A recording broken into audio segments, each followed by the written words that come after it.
le Saint-Esprit ait de la place en nous. Il faut qu'il ait la possibilité d'œuvrer. Oui, c'est tout aussi surnaturel que les dons. Le Saint-Esprit ne se résume pas à des dons. Le Saint-Esprit ne se résume pas qu'à de la puissance. Le Saint-Esprit se manifeste également par cette caractéristique-là. C'est tout aussi surnaturel. Et pour être honnête, je pense qu'on ne mesure pas l'enjeu du fruit de l'Esprit. Je pense que nous ne réalisons pas l'importance du fruit de l'Esprit. Ce Dieu qui vit en nous. Et l'apôtre Paul s'en va dire que Christ en nous, l'espérance de la gloire. Alors, dans la nouvelle création, Christ vit en nous. La nature, ses capacités, sa vie réside en nous. Alors, comment manifester ce Dieu qui vit en nous? Comment le valoriser? Comment le manifester pleinement afin que le Seigneur soit glorifié au travers de nous? Nous prions que cette vidéo vous édifie davantage. Bon visionnage. Est-ce que le Saint-Esprit vit en toi? J'aimerais introduire mon propos par une première image. Si vous voulez bien me l'afficher, l'image d'une personne. Est-ce que quelqu'un connaît cette personne? Qui connaît cette personne? Levez voir la main. Sur le net, vous n'avez pas besoin de lever, soyez rassurés. Personne ne connaît cette personne. Bon, avant de faire des recherches, je ne la connaissais pas non plus. Alors cet homme s'appelle Ronald Wayne. Bah oui, c'est un homme. On va dire donc, maman, on va t'acheter des lunettes. Ronald Wayne. Est-ce que maintenant que je vous dis le nom, ça vous dit quelque chose? Est-ce que ça dit quelque chose à quelqu'un? Levez voir la main. Non? Donc personne ne connaît son visage et personne ne connaît son nom. Pourtant, cet homme est un des 3 fondateurs d'une société très connue, Apple. Ah tiens, il fait partie des 3 personnes qui ont fondé Apple. Vous voyez ce que c'est Apple? Ok, si maintenant je vous dis Steve Jobs, vous voyez qui c'est? Pour les plus connectés, oui. Steve Jobs est un des 3 fondateurs, c'est celui qui a initié la fondation d'Apple. Et c'est lui qui est venu chercher Ronald Wayne. Parce qu'il avait besoin de quelqu'un qui fait les démarches administratives, il avait besoin de quelqu'un qui est un peu plus dans la paperasse. Et comme il n'avait pas beaucoup de gens, ils étaient 2, il s'est dit on a besoin de s'entourer d'une 3e personne. Et cette personne, c'est Ronald Wayne. Ce qui est intéressant avec Ronald Wayne, c'est qu'il a accepté de devenir un des fondateurs d'Apple. Et il a accepté en échange de quoi? En échange de 10% des parts de l'entreprise. Ah, c'est un bon deal, hein? Ça semble être un bon deal. Sauf, écoutez la suite. Il a accepté de recevoir 10% des parts de l'entreprise d'Apple. Mais la belle histoire s'arrête là. Parce qu'au bout de 2 semaines, il a démissionné. Il a revendu ses parts aux 2 autres pour, vous savez combien? $800. $800. Il a revendu ses 10% pour $800. C'est-à-dire que ces 10% valaient $800 pour lui. Maintenant, est-ce que vous savez combien représentent ces 10% aujourd'hui? Ces 10% représentent, écoutez bien, 100 milliards de dollars. 100 milliards de dollars. Cet homme pourrait avoir détenu 100 milliards de dollars. Mais il ne réalisait pas ce qu'il avait entre les mains. Il ne réalisait pas ce qu'il avait entre les mains. Et quand vous étudiez un petit peu sa vie, il dira qu'il y avait trop de risques sur le moment. Et c'est la raison pour laquelle il a décidé de revendre ses parts. Il n'était pas conscient de ce qu'il avait entre les mains. Et ce matin, voyez-vous, je crois que nous pouvons être comme Ronald Wayne. Je crains que nous sommes comme Ronald Wayne. Pas avec 100, à moins que quelqu'un ait 100 milliards entre les mains. Alors là, je suis très intéressé à vous rencontrer. Mais je crois pour quelque chose de beaucoup plus précieux. Et c'est le thème de cette matinée, c'est le Saint-Esprit. Ce matin, vous savez que nous célébrons la Pentecôte. Et écoutez bien ce texte bien connu, Actes 2, versets 1 à 4. Le jour de la Pentecôte, ils étaient tous ensemble dans un même lieu. Tout à coup, il vint du ciel comme un bruit, comme celui d'un vent impétueux, et il remplit toute la maison où ils étaient assis. Des langues semblables à des langues de feu leur apparurent séparées les unes des autres et se posèrent sur chacun d'eux, et ils furent tous remplis du Saint-Esprit et se mirent à parler en d'autres langues selon que l'Esprit leur donnait de s'exprimer. Est-ce que nous pouvons fermer nos yeux quelques instants et juste prier? Père, Seigneur, je veux prier pour ce moment maintenant. Je veux prier que tu ouvres nos cœurs. Seigneur, nous pouvons tant de fois, dans une église charismatique, prêcher sur le Saint-Esprit. Mais Seigneur, je te prie, ouvre notre entendement. Donne-moi, Seigneur, les mots de l'Esprit, afin que nous puissions recevoir quelque chose de toi. Je prie de tout mon être. Seigneur, fais-nous grâce. Nous voulons que tu puisses agir. Nous voulons que tu puisses construire l'église. Aide-nous à réaliser l'enjeu, Père, je te le demande. Amen. Amen. Pourquoi je crains que nous sommes souvent comme Ronald Wayne?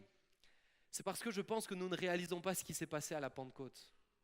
Nous ne prenons pas la mesure de ce qui s'est passé à la Pentecôte. Souvent, nous décrivons la scène comme vue d'en bas. J'aimerais qu'on puisse ce matin la décrire un petit peu comme vue d'en haut. La scène de la Pentecôte vue du ciel. Qu'est-ce que ça a donné?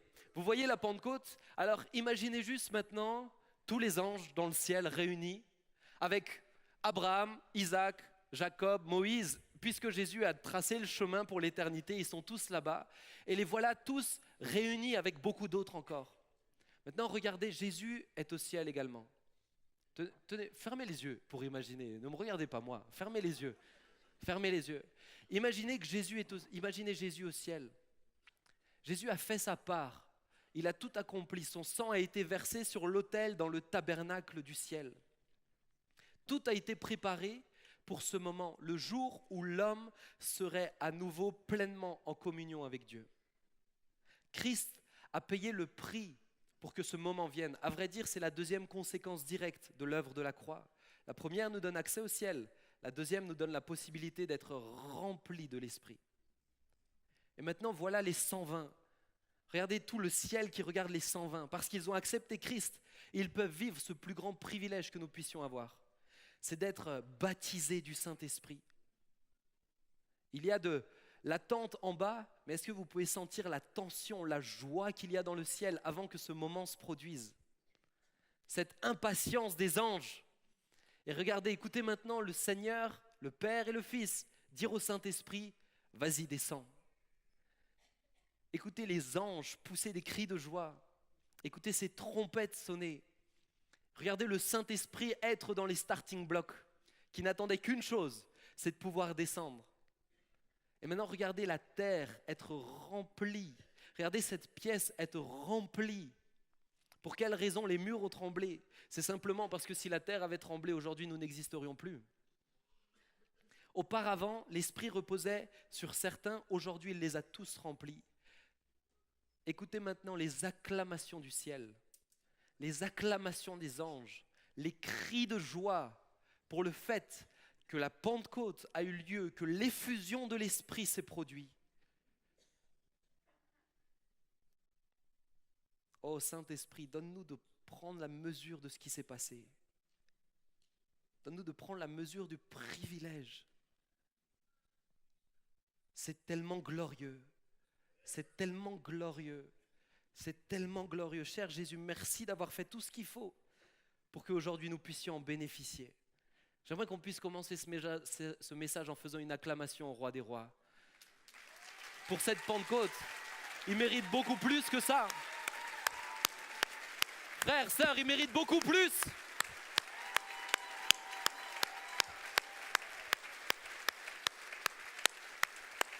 Alléluia. Alléluia.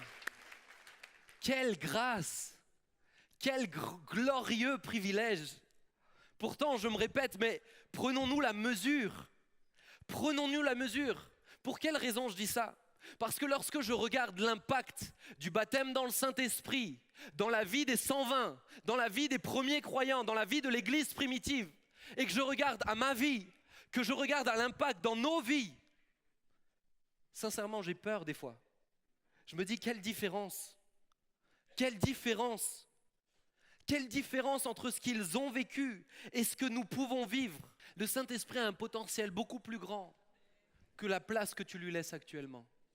Et en ce jour de Pentecôte, le titre de mon message, c'est « Ce Dieu qui vit en moi ».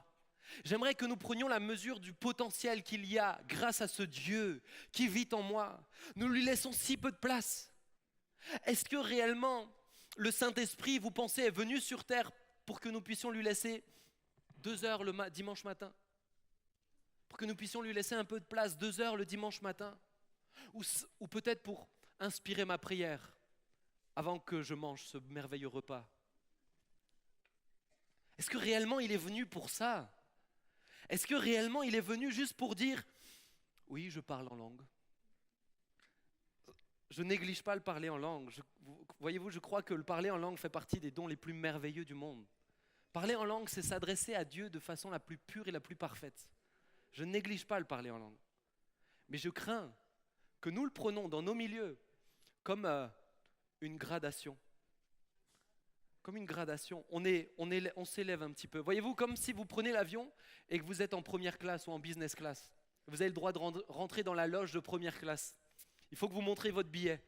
Et j'ai l'impression que nous, on vient, on dit « Je parle en langue, je peux rentrer ». Comme si c'est juste un passeport. Frère, sœur, est-ce que le Saint-Esprit est venu pour que tu te flattes de parler en langue? Je vais même plus loin. Si vous regardez l'Acte, si vous étudiez les épîtres, on nous montre qu'on parle en langue. Mais le focus n'est pas sur ça. Le focus est sur l'annonce de l'Évangile. Le focus est sur l'impact dans les vies. Je ne suis pas en train de négliger le parler en langue, mais je suis en train de te dire que le Saint-Esprit n'est pas venu uniquement pour que tu puisses t'enorgueillir de dire « moi je parle en langue ». C'est beaucoup plus profond que cela, c'est beaucoup plus intense.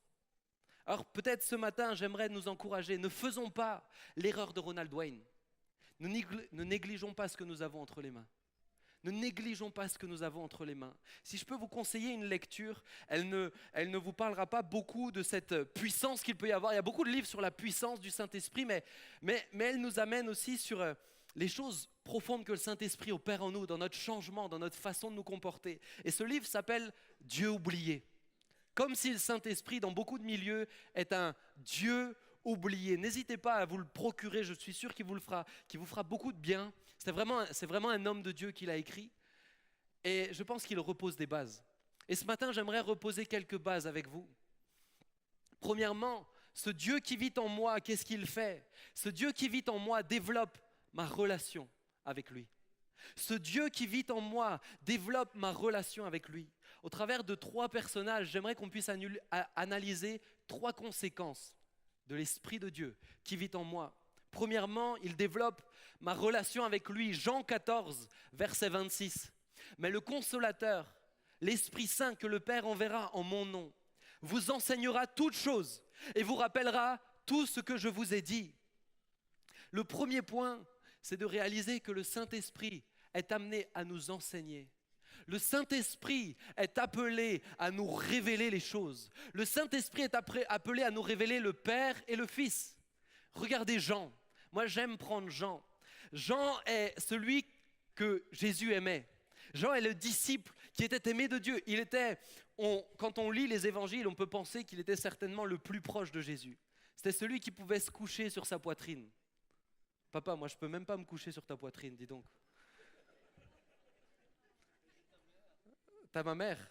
Ah ouais, c'est bien. J'ai pas envie de me coucher sur... Non, oh non.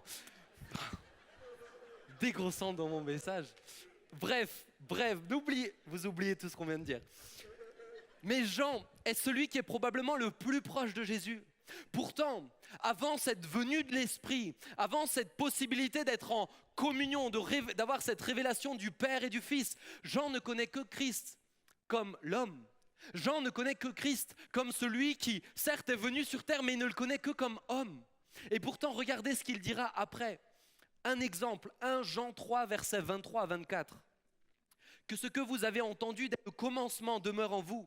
Si ce que vous avez entendu dès le commencement demeure en vous, vous demeurez aussi dans le Fils et dans le Père. Et la promesse qu'il nous a faite, c'est la vie éternelle. Si ce que vous avez entendu dès le commencement demeure en vous, vous demeurez aussi dans le Fils et dans le Père. Ça vous fait penser à quelqu'un? Qui parlait comme ça? Jésus. Jésus avait cette compréhension de la relation profonde entre le Père et le Fils. Mais lorsque vous étudiez les lettres de Jean, lorsque vous voyez Jean après la Pentecôte, nous réalisons qu'il a tout à coup une dimension nouvelle de cette compréhension de qui est Jésus, de qui est le Fils, de qui est le Père, pour quelle raison? Mais parce que l'Esprit de Dieu le lui a révélé. Parce que l'Esprit de Dieu le lui a enseigné. Prenez les révélations de l'Apocalypse. Quelle révélation! Et ça, c'est grâce au Saint-Esprit. Grâce à ce Dieu qui vit en lui. Pourquoi? Parce que le Saint-Esprit veut avoir une relation avec toi. As-tu une relation avec le Saint-Esprit? As-tu une relation avec Dieu? As-tu une relation avec ce Dieu qui vit en toi?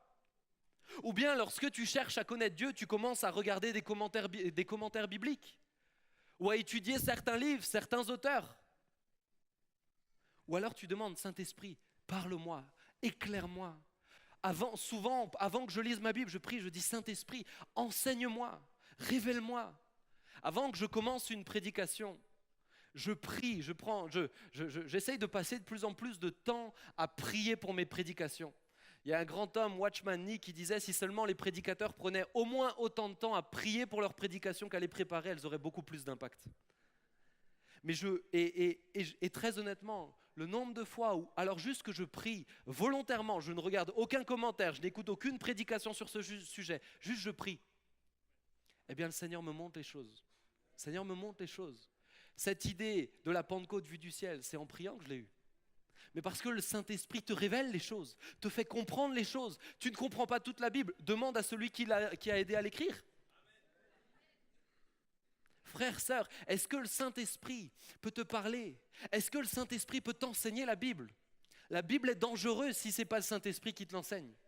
Elle peut t'entraîner dans une religiosité, ou elle peut t'entraîner elle devient trop difficile, trop inaccessible. Elle peut t'éloigner, ou alors elle peut devenir ton livre de chevet qui te fait déculpabiliser de temps en temps. Si le Saint-Esprit ne t'enseigne pas la Bible, elle est dangereuse. La lettre tue, mais l'Esprit vivifie. Si le Saint-Esprit ne t'enseigne pas, alors elle peut devenir dangereuse. Le Saint-Esprit veut te parler. A-t-il l'occasion de te parler? Comme à Jean, comme à beaucoup d'autres. Voyez-vous, semaine dernière, je disais à quelqu'un, tu sais, le Saint-Esprit, c'est pas comme ton patron que tu dois aller voir le matin pour qu'il te dise la liste des tâches que tu dois faire. Le but du Saint-Esprit, c'est pas ça. C'est pas juste que tu viennes vers lui et que tu dises, ok, Seigneur, je vais faire ça, ça, ça et ça. Le Saint-Esprit veut être ton ami. Il veut partager des choses avec toi. Il veut communier. Il veut échanger. Il veut que tu puisses lui dire des choses et il veut pouvoir te dire des choses. La question, c'est est-ce que tu l'écoutes? Est-ce que tu l'écoutes? Je le dis souvent. Souvent, nous venons plus vers Dieu pour lui dire des choses que de l'écouter. J'aimerais nous rappeler qu'il est Dieu. Vaut mieux l'écouter. C'est bien plus intéressant de l'écouter que de lui dire des choses.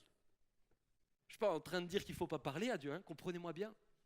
Mais a-t-il l'occasion de te parler? Il veut te parler, il veut t'enseigner, il veut te révéler ces choses. A-t-il l'occasion? Amen.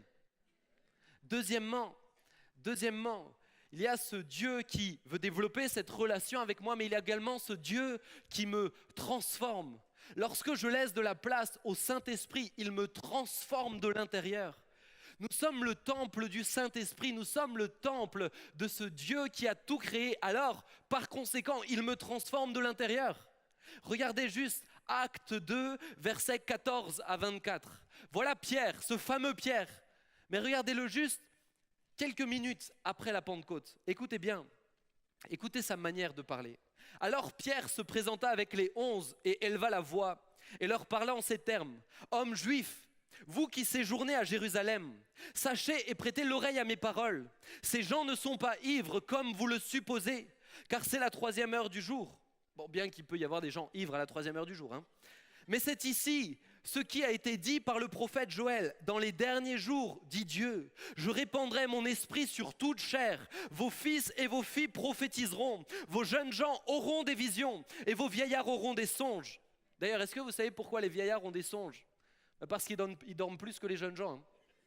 Bon, je veux pas ça. Oui, verset 18. Oui, sur mes serviteurs et sur mes servantes, dans ces jours-là, je répandrai de mon esprit et ils prophétiseront. Je ferai paraître des prodiges en haut dans le ciel et des miracles en bas sur la terre, du sang et du feu et une vapeur de fumée. Le soleil se changera en ténèbres et la lune en sang, avant l'arrivée du jour du Seigneur, de ce jour grand et glorieux. Alors quiconque invoquera le nom du Seigneur sera sauvé. 22. Hommes israélites, écoutez ces paroles. Jésus de Nazareth, cet homme à qui Dieu a rendu témoignage devant vous par les miracles, les prodiges et les signes qu'il a opérés par lui au milieu de vous, comme vous le savez vous-même. Cet homme, livré selon le dessein, arrêté selon la préhiscence de Dieu, vous l'avez crucifié et vous l'avez fait mourir par la main des impies. Dieu l'a ressuscité en le délivrant des liens de la mort parce qu'il n'était pas possible qu'il fût retenu par elle. Et je m'arrête ici parce que sa prédication continue en crescendo. Mais quelle première prédication, n'est-ce pas? Quelle première prédication! Je me rappelle la première fois où j'ai dû parler, c'était au groupe de jeunes, je devais avoir, je crois, 17 ans. Et on m'a dit, Benjamin, c'était Thibaut, Samy et tout ça, ils m'ont dit, Benjamin, tu vas dire un mot. Ce que je n'avais pas compris, c'est qu'ils voulaient que je donne un témoignage. Et moi, dire un mot, c'est, bon, ben alors je vais parler. Et j'ai prié et puis j'ai essayé de réfléchir et de dire, ok, qu'est-ce que je vais pouvoir leur dire qui va les intéresser? Vous savez quel était le thème? Le thème, c'était la démonstration philosophique que Dieu existe. Et je leur ai parlé de l'enseignement de Descartes comme quoi... Ah non, je ne vais pas vous l'enseigner parce que je vais pas vous... Mais je pense que j'ai perdu tout le monde. Mais ça, ce n'est pas ce que Pierre a fait. Quelle autorité à ce moment-là. Quelle puissance. Quelle incroyable autorité. Ce même Pierre, suite à sa première prédication, verra 3000 personnes être converties. 3000 personnes. C'est incroyable. Suite à la première prédication. Et en plus, il n'y avait même pas de notes. Ce même Pierre qui, quelque temps avant, était impertinent, égoïste, orgueilleux, menteur, sanguin, comme tous les autres disciples, il ne comprenait rien à ce que Jésus lui enseignait. Par colère, il coupera l'oreille de quelqu'un. Quand même. Hein. Et quelque temps après, il reniera le Christ 3 fois. Ce même Pierre, juste après la Pentecôte, devient un homme rempli de zèle, un homme qui annonce puissamment l'évangile, un homme qui n'a pas peur de confronter son auditoire. Vous l'avez crucifié, vous l'avez fait mourir. Cet homme qui, quelque temps avant, venait de renier le Christ. Cet homme maintenant est rempli de courage, de zèle. Il parle avec autorité, mais il parle également avec compassion. Quel changement! Pourquoi? Parce que quand le Saint-Esprit nous remplit, quand le Saint-Esprit nous remplit, nous immerge de sa présence, alors nous sommes plongés dans toutes les caractéristiques du Saint-Esprit. Et j'aimerais nous le dire ce matin, toutes les caractéristiques du Saint-Esprit ne sont pas que puissance et feu. Le Saint-Esprit est rempli de compassion. Le fruit de l'Esprit, Galates 5, versets 19 à 23, c'est ce qui nous est enseigné. Lorsque nous lui faisons de la place, voilà ce qu'il est dit. Or, les œuvres de la chair sont manifestes, ce sont l'impudicité, l'impureté, la dissolution, l'idolâtrie, la magie, les inimitiés, les querelles, les jalousies, les animosités, les disputes, les divisions, les sectes, l'envie, l'ivrognerie, les excès de table et les choses semblables. Je vous dis d'avance, comme je l'ai déjà dit, que ceux qui commettent de telles choses n'hériteront pas du royaume de Dieu. Mais le fruit de l'esprit, c'est l'amour, la joie, la paix, la patience, la bonté, la bénignité, la fidélité, la douceur, la tempérance et la loi n'est pas contre ces choses. Ceci est le fruit de l'esprit. C'est la conséquence du fait que, de ce Dieu qui vit en toi. C'est l'impact direct du fait que tu laisses de la place à ce Dieu qui habite en toi. De la bonté, de la joie, frères, sœurs, de la douceur, de la patience. Alléluia, de la patience. Est-ce que tu le vis? Et là, écoutez-moi bien, hein, je ne parle pas dans une mesure humaine, parce que si c'est le fruit de l'esprit, c'est surnaturel. Est-ce que tu le vis? Il y a quelque temps de ça, je devais enseigner sur le fruit de l'esprit aux étudiants de JSP et je leur ai dit, ok, vous allez faire une liste des différentes caractéristiques du fruit de l'esprit. Vous mettez amour, joie, paix, patience, etc. Maintenant, honnêtement, devant Dieu, vous allez mettre un pourcentage à côté de chacun. 100% étant Saint-Esprit a tout fait. Eh bien, je peux vous assurer que si vous faites cet exercice, vous verrez que vous n'aurez pas une très bonne note. Hein. Si vous êtes honnête avec vous-même, vous verrez qu'il y a encore du travail. Mais parce que pour cela, il faut que le Saint-Esprit ait de la place en nous. Il faut qu'il ait la possibilité d'œuvrer. Oui, c'est tout aussi surnaturel que les dons. Le Saint-Esprit ne se résume pas à des dons. Le Saint-Esprit ne se résume pas qu'à de la puissance. Le Saint-Esprit se manifeste également par cette caractéristique-là. C'est tout aussi surnaturel. Et pour être honnête, je pense qu'on ne mesure pas l'enjeu du fruit de l'Esprit. Je pense que nous ne réalisons pas l'importance du fruit de l'Esprit. Réfléchissez bien. Réfléchissez bien. Sans le fruit de l'Esprit, les dons peuvent être dangereux. Sans le fruit de l'Esprit, sans que ça soit motivé par l'amour, donner une parole de connaissance peut être dangereux. Vivre l'exercice des dons peut être très dangereux. Demandez aux Corinthiens. Demandez aux Corinthiens. Pourquoi Paul enseigne les dons et ensuite il enseigne que l'amour prime? Mais c'est parce que tout doit se faire avec ce fruit de l'Esprit. Nous devons être des hommes et des femmes qui sommes transformés profondément de l'intérieur pour être des lumières. Être des lumières, ce n'est pas juste donner une parole de connaissance. Être des lumières, c'est aimer les gens comme Christ a aimé l'Église. C'est aimer les gens jusqu'au point de donner ses vêtements, au point de prendre soin d'eux. Un des hommes où j'aime le fruit en lui, et je le vois, c'est Bertrand. Et je sais qu'il n'aime pas qu'on parle de lui. Mais prenez un peu de temps avec lui. Vous verrez que le fruit de l'Esprit en lui est grand. C'est un homme qui se donne. C'est un homme qui ne compte pas. Mais c'est un homme qui s'est laissé imprégner, transformer par le Seigneur, par l'Esprit qui agit en lui. Deuxième remarque, les œuvres de la chair sont des œuvres qui donnent un impact sur le comportement. La plupart sont l'ivrognerie, les excès de table, etc. Alors que le fruit de l'Esprit, c'est une dimension plus profonde. Ça a trait au caractère. La joie, la paix, la patience. Qu'est-ce que ça nous enseigne? Ça nous enseigne que le Saint-Esprit ne veut pas juste que tu fasses des bonnes œuvres. Le Saint-Esprit veut te changer en profondeur. Ça n'a pas uniquement trait à ton comportement, ça a trait à ton aspect, à l'aspect caractériel de ta vie. Dieu veut changer ton caractère. Tu dis que ton caractère ne peut pas changer, tu es comme ça et il faut l'accepter. J'aimerais te dire que ce n'est pas biblique.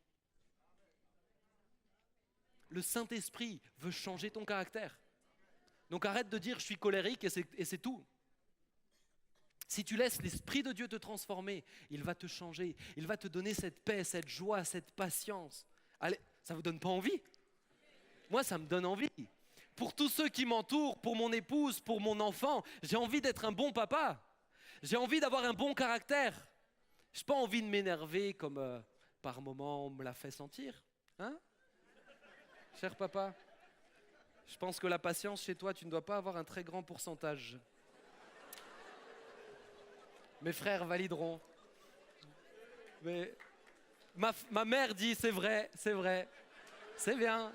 Sache que tu as encore un peu de temps sur terre pour travailler.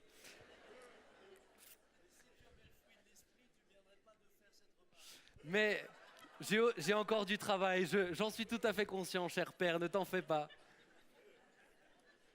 Mais écoute-moi bien, le fruit de l'esprit, si c'est surnaturel, ça signifie que c'est l'œuvre du Saint-Esprit. C'est le rôle du Saint-Esprit.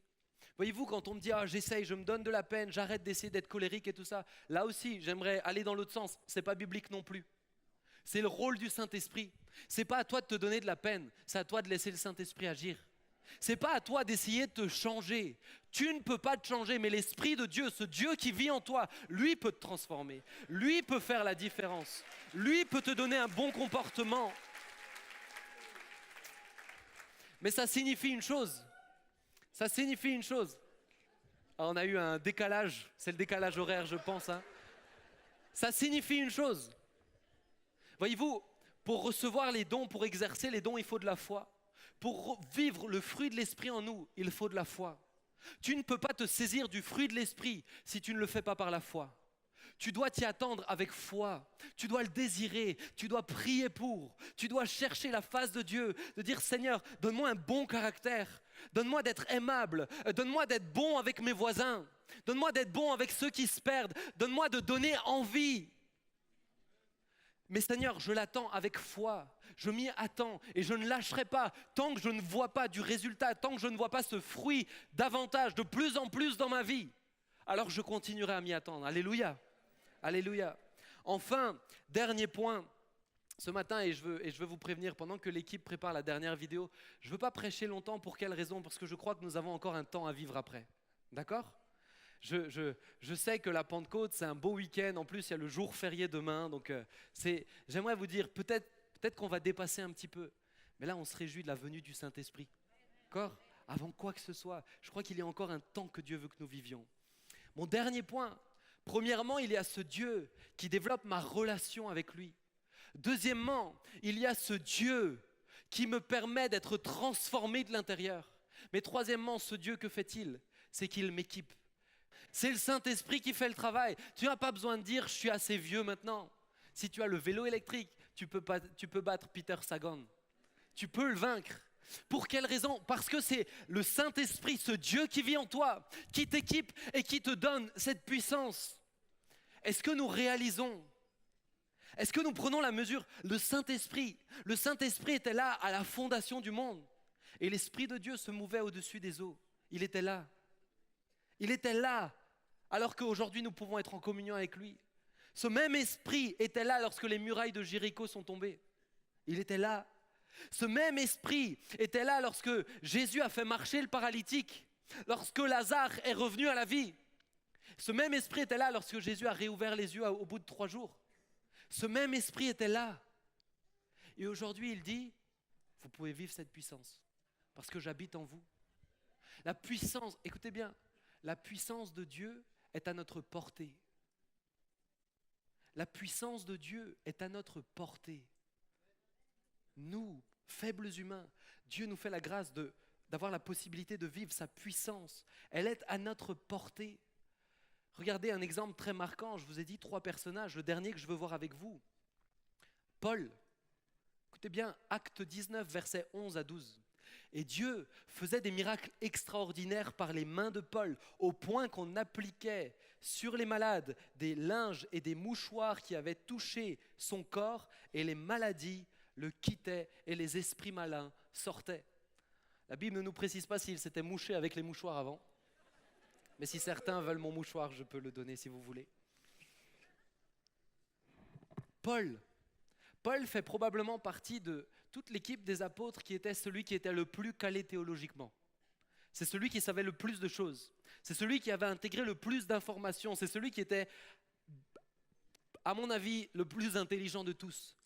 Maintenant, écoutez ce qu'il dira. Il dira les choses que je considérais comme excellentes, aujourd'hui je les regarde comme de la boue à cause de l'excellence de la connaissance de Christ. Paul avait tellement de connaissances, Paul avait tellement de capacités, mais dès le moment où il a rencontré Christ, où il a été baptisé du Saint-Esprit, tout à coup, ce qu'il lisait, ce qu'il connaissait, il le vivait. Ce qu'il lisait, ce qu'il connaissait, il le voyait dans sa vie. Le moment où le Saint-Esprit est venu dans sa vie lui a permis de vivre une autre dimension de la relation avec Dieu. C'est cette dimension de puissance que tu ne peux pas vivre sans le baptême dans le Saint-Esprit, sans le baptême de l'Esprit. Ne néglige pas cette puissance qui est en toi. Qui est baptisé du Saint-Esprit ? Levez voir la main. Ne néglige pas la puissance qui est à ta disposition. Ne néglige pas la puissance qui est à ta disposition. Voyez-vous, par moments, j'ai peur de limiter la puissance du Saint-Esprit. J'ai peur de limiter la puissance à des moments ou à des lieux. La prière pour les malades le mardi soir. J'ai peur de contenir le Saint-Esprit dans ça. Ou l'exercice des paroles de connaissance quand on est en train de prendre la Sainte Seine. Il y a tellement plus que ça. Tellement plus. Et ces derniers temps, je prie et je demande à Dieu, et on est tous pareils. Quand on a tellement l'habitude de vivre ces choses, encore une fois, nous sommes de grands privilégiés, mais quand nous sommes tellement habitués, nous ne prenons même plus la mesure. Et nous pensons, bah oui, c'est ça, vivre la puissance de l'Esprit de Dieu. C'est ça. Jésus a fait marcher un paralytique. Jésus a ressuscité des morts. Et ça, c'était pas dans les synagogues. Hein. C'était pas dans les synagogues. J'ai peur que nous nous habituions parce que nous ne réalisons pas. Il y a quelque temps de cela, je demandais aux ados, je leur demandais c'est quoi une parole de connaissance. Ils en entendent tous les dimanches. Ils en entendent tout le temps. Aucun n'était en mesure de me dire ce que c'était.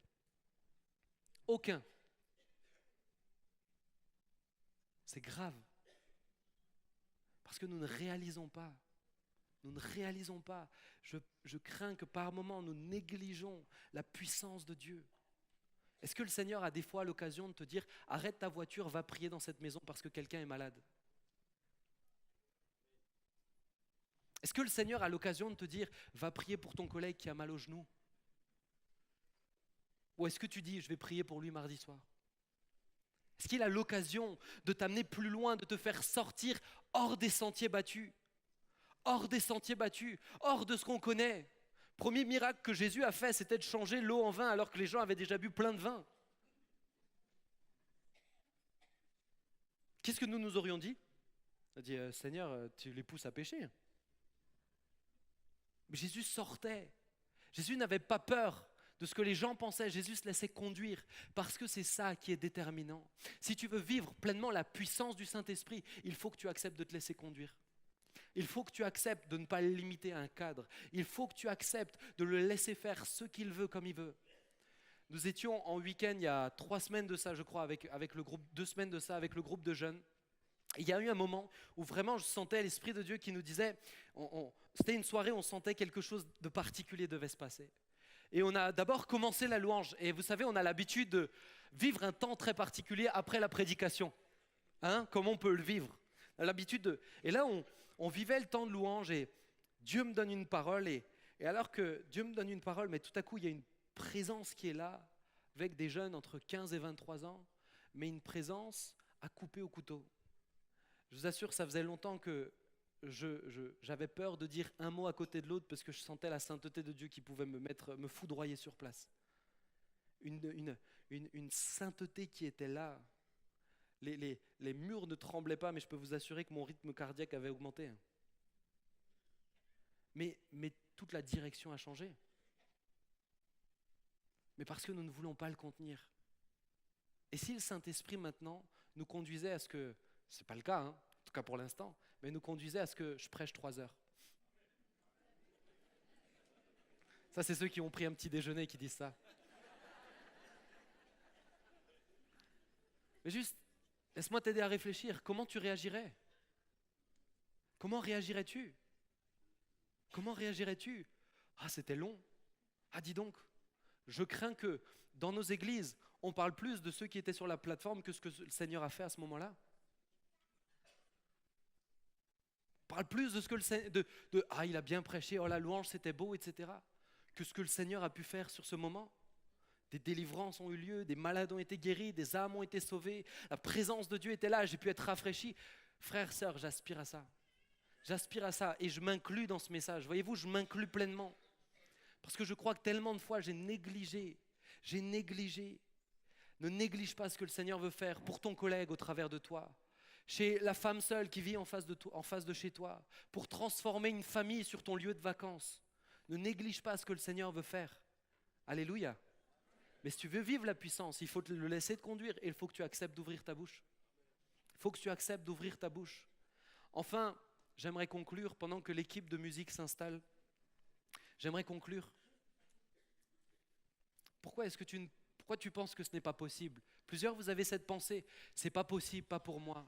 Est-ce que tu n'as pas le même Dieu qui vit en toi que celui de Paul? Est-ce que tu n'as pas le même Dieu? Ne pense pas que ce n'est pas possible. Et je conclus avec un texte pendant que l'équipe tranquillement se laisse conduire, joue un morceau et je veux qu'on puisse prendre encore un temps avec le Seigneur. Le texte de l'année, le texte référence de l'année, c'est Luc 9, verset 13. Jésus leur dit, donnez-leur vous-même à manger. C'est un commandement que Jésus nous a laissé. Donnez-leur vous-même à manger. Ce matin, j'aimerais te rappeler qu'en ce jour si particulier, tu ne pourras pas donner à manger à ton prochain si tu ne laisses pas l'Esprit de Dieu te remplir. Si tu ne laisses pas l'Esprit de Dieu te conduire. Si tu ne laisses pas l'Esprit de Dieu te changer pour que ton cœur soit apte à vivre ce qu'il a prévu que tu vives. Pour que tes paroles ne soient pas des paroles de condamnation, mais des paroles de vie. Si tu veux pouvoir donner à manger, si tu veux pouvoir vivre ce commandement, tu as besoin de cela. Et pas juste ce matin, c'est l'occasion de nous le rappeler, mais c'est tous les jours. C'est tous les jours. La Bible nous dit, soyez remplis de l'Esprit, c'est un commandement. C'est un commandement. Soyez remplis de l'Esprit. Cela signifie que nous devons tout faire pour chercher à être remplis de l'Esprit.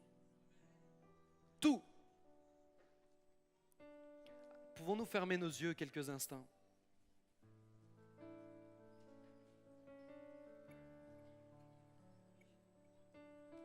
Juste ferme tes yeux. La Pentecôte nous permet de rentrer dans une dimension de proximité avec Dieu que nous ne pouvions pas avoir avant.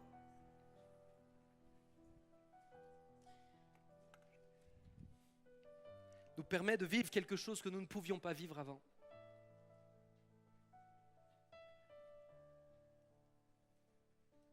Ce matin, laisse-toi conduire.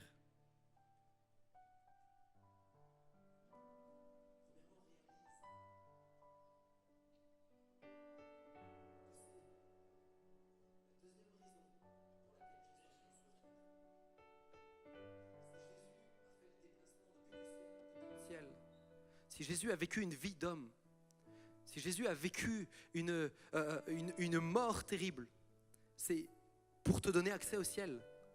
Mais c'est pour que ta vie ici-bas soit utile.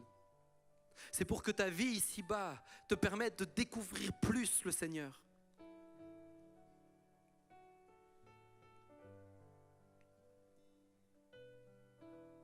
Jésus nous dira, priez le maître de la moisson afin qu'il envoie des ouvriers. Mais je vais être honnête avec vous. Et c'est ce que je dis tellement souvent au Seigneur. Mais je dis, Seigneur, à quoi servent les ouvriers s'ils ne sont pas efficaces? À quoi servent des ouvriers dans la moisson s'ils ne sont pas efficaces? Peut-être que tu t'es acharné comme ce cycliste professionnel, alors que Dieu t'a équipé de quelque chose de bien plus puissant. Quel serait le résultat si ce cycliste professionnel était sur ce vélo électrique?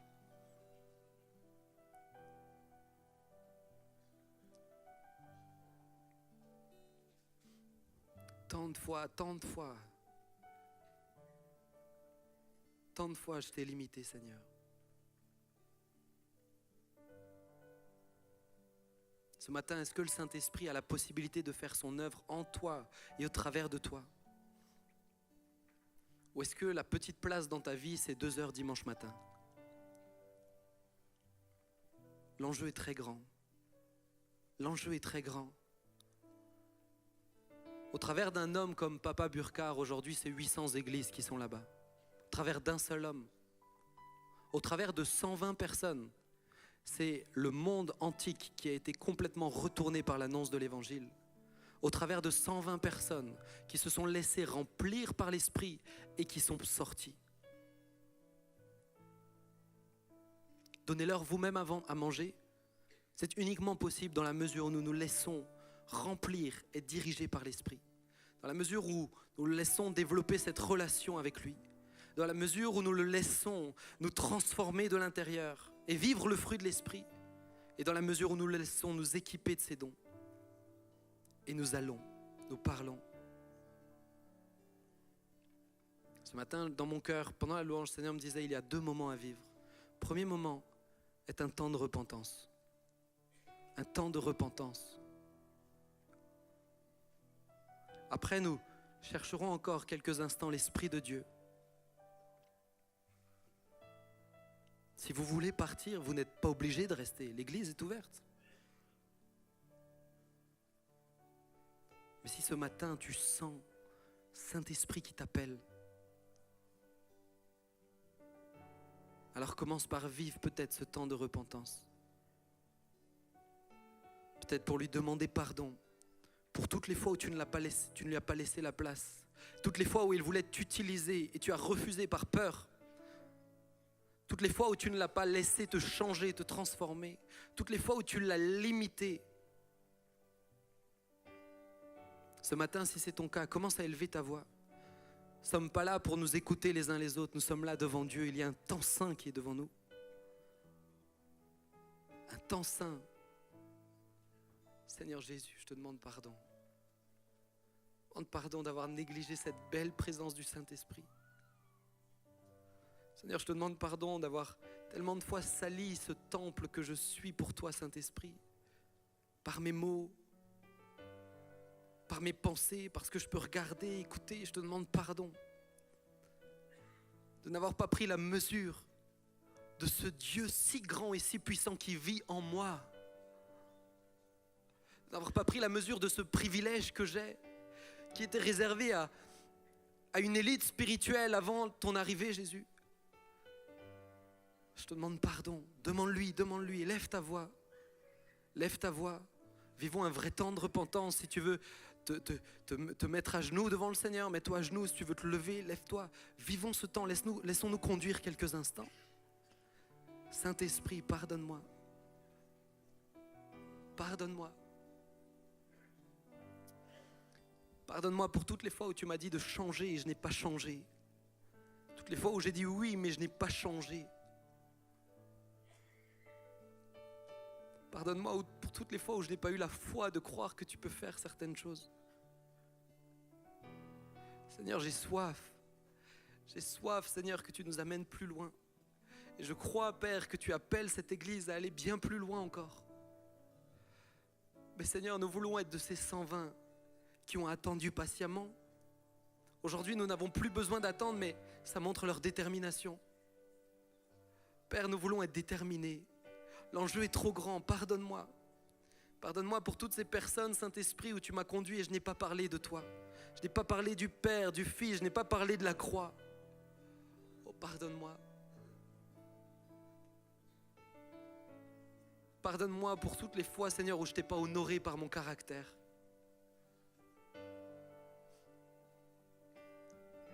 Oh Jésus, je te demande pardon. Fais-moi grâce, fais-nous grâce. Seigneur, au nom de l'Église, je veux te demander pardon si, même si nous ne l'avons pas dit, peut-être nous t'avons limité. Nous t'avons limité. Nous t'avons limité un programme, un temps. Tu sais notre désir de ne pas le faire, mais Seigneur, parfois nous sommes si faibles. Pardonne-nous si cela ne t'a pas plu. Pardonne-nous toutes les fois où nous ne t'avons pas pleinement honoré comme tu l'aurais aimé. Saint-Esprit, fais-nous grâce. Fais-nous grâce. Fais-nous grâce. Vois nos cœurs repentants. Vois nos cœurs qui s'inclinent devant toi. Qui reconnaissent ta puissance, qui reconnaissent ton rôle. Qui reconnaissent qui tu es. Pardonne-nous, donne-nous de changer, donne-nous de changer, donne-nous de ne pas rester sur des acquis, donne-nous de ne pas te limiter. Seigneur, j'aspire tellement à ce que les paralytiques se lèvent dans ce lieu. J'aspire tellement, Seigneur, à ce que les démons soient chassés puissamment, à ce que les aveugles voient, à ce que les morts reviennent à la vie. Ça fait bien longtemps qu'un mort n'est plus revenu à la vie au travers d'un membre de l'Église ici. Seigneur, j'aspire tellement à ce que des foules se convertissent.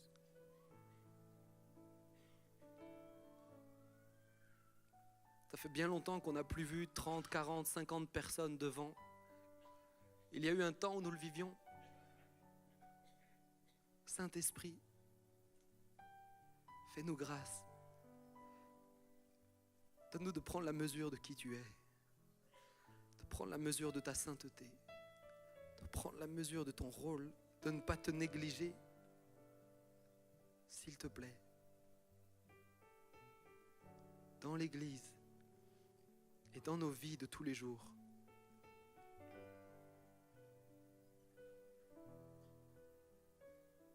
Cherchons-le quelques instants. Toi qui es repentant et qui as soif d'être vive comme cette vague de l'Esprit qui va encore venir. Nous ne voulons pas faire durer pour faire durer. Nous voulons laisser l'Esprit de Dieu agir comme il le veut. Alors que nous allons prendre ce cantique, laissons-nous conduire. Je crois que ce que nous faisons lui fait plaisir maintenant. Et c'est le but. Bienvenue Saint-Esprit. Bienvenue Saint-Esprit. Nous sommes en ta pré. Oh, laisse-toi conduire. Si tu veux te mettre à genoux, mets-toi à genoux. Si tu veux te lever, lève-toi.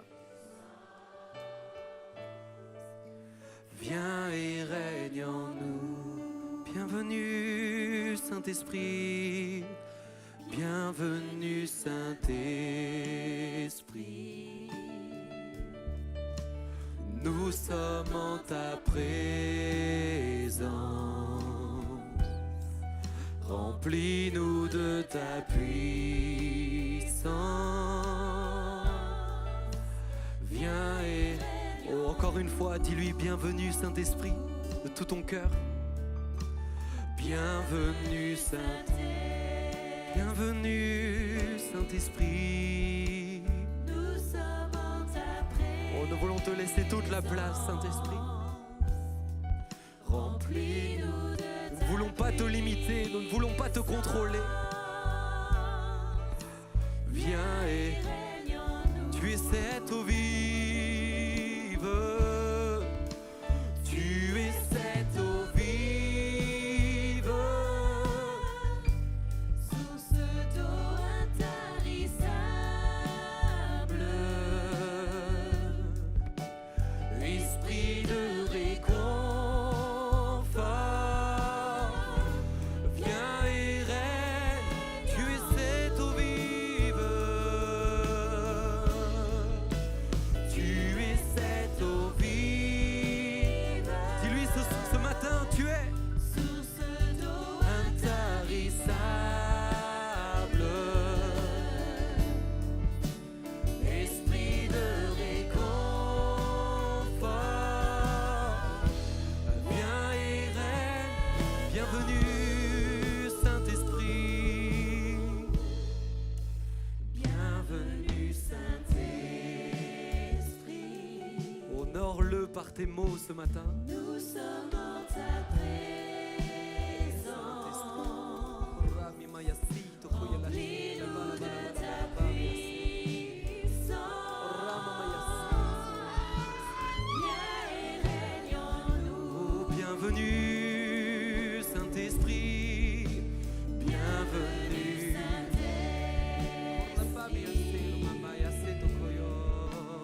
Nous sommes en ta Reçois l'adoration. présence. Remplis-nous de ta puissance. Oh, et de tout ton cœur, dis-lui, tu es cette eau vive. Tu es cette eau vive. Tu es cette eau vive. Tu es cette eau vive. Source d'eau intarissable. Oh Jésus, esprit de réconfort. Esprit de réconfort. Viens et... Oh, élève tes mains et dis-lui encore, Seigneur, tu es cette eau vive.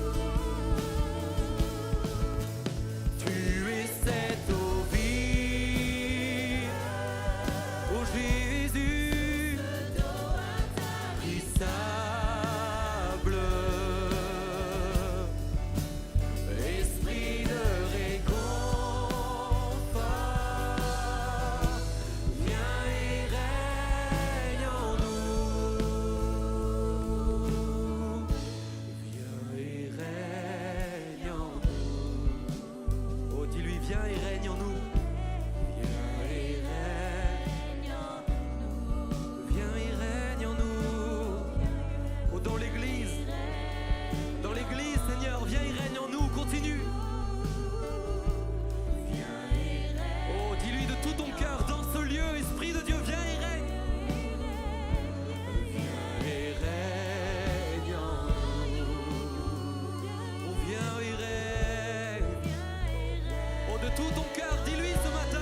L'Esprit de Dieu est en train de déposer des dons sur plusieurs maintenant.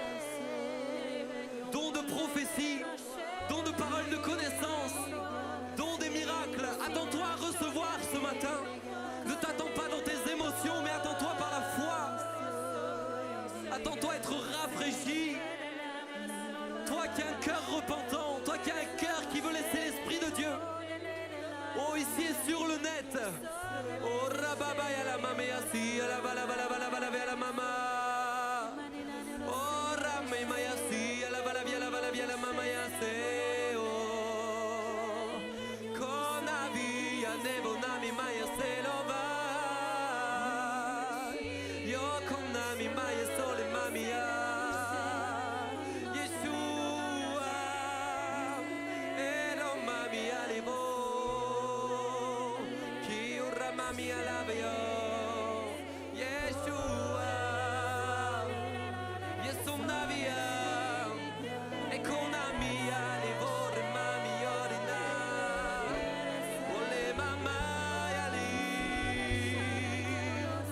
come va la mano, e son navia. Alléluia, des démons sont chassés en ce lieu maintenant. Au nom de Jésus. Sur le net également, des démons sont chassés. Qui honore et no. Con avia e so.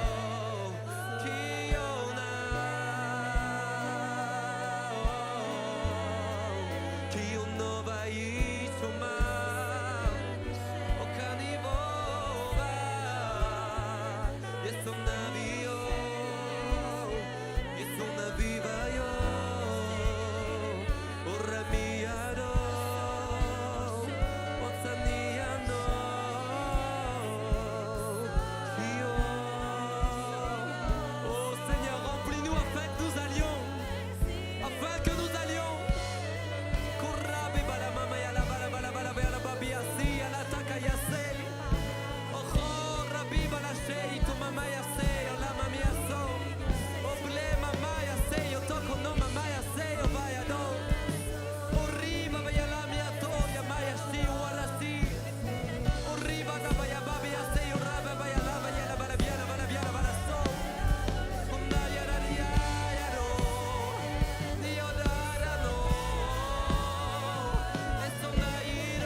Avec les anges, élève ta voix.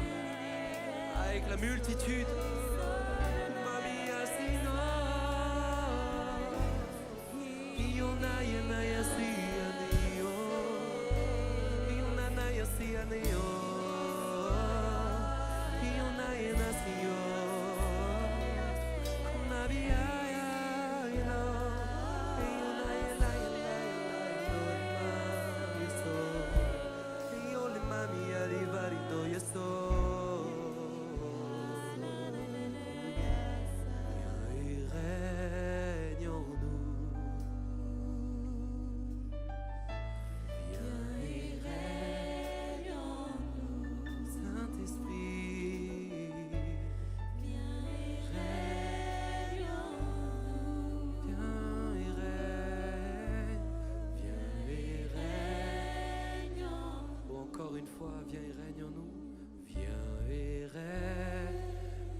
donne-nous de garder ce que tu nous as donné ce matin. Donne-nous de ne pas perdre ce que tu nous as donné. Notre pays a tant besoin d'hommes et de femmes qui vivent pleinement ce Dieu qui vit en nous. Seigneur, fais-nous grâce. Fais-nous grâce. Donne-nous pour seul désir de te faire plaisir chaque jour, par notre comportement, par notre caractère, par nos paroles, par notre foi. Seigneur, nous croyons que tu nous as donné, alors donne-nous maintenant d'aller. Donne-nous d'aller et de briller. Je prie, Seigneur Jésus, je prie s'il te plaît, que jamais cette Église ne se trompe d'objectif. Seigneur, que jamais cette Église ne se trompe. Tu nous as donné cette parole de la porte ouverte que tu donnais à Philadelphie. Seigneur, donne-nous de la garder. Donne-nous de la garder, parce que tu as été fidèle, avec peu de puissance. Donne-nous juste de chercher à te faire plaisir. Nous ne cherchons pas le sensationnalisme. Nous ne cherchons pas, Seigneur, à élever des hommes. Mais nous cherchons à te rendre la gloire par tout ce que nous faisons.